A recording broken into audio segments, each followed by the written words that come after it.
Did you know that Psalm 22 and 23 tell us the story of our Messiah's crucifixion? There's so much that can be found in Scripture if you search all of them. Psalm 23, you prepare a table before me in the presence of my enemies. You anoint my head with oil. My cup overflows.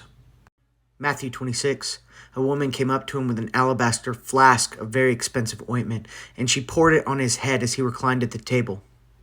Psalm 22, all who see me mock me, and they make mouths at me. They wag their heads. Matthew 27, and kneeling before him, they mocked him, saying, Hail, King of the Jews! And they spit on him, and they took the reed and struck him on his head. And when they had mocked him, they stripped him of his robe and put his own clothes on him and led him away to crucify him. Psalm 22, for dogs encompass me. A company of evildoers encircles me. They have pierced my hands and feet. They divide my garments among them, and for my clothing they cast lots.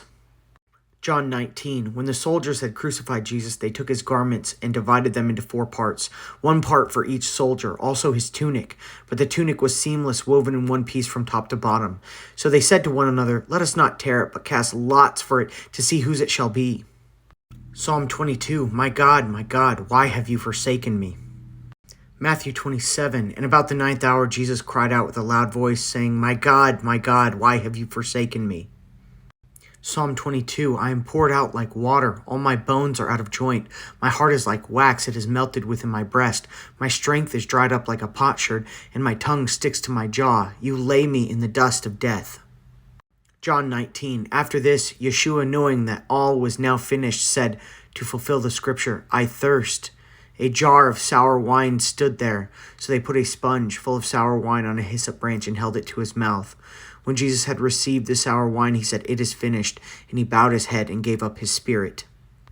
But one of the soldiers pierced his side with a spear. At once there came out blood and water. Everything in the New Testament, the Gospels, and the story of our Messiah was written in the Old Testament first. It's all there for you if you have eyes to see and ears to hear. Psalm 23, even though I walk through the valley of the shadow of death, I will fear no evil, for you are with me. Your rod and your staff, they comfort me.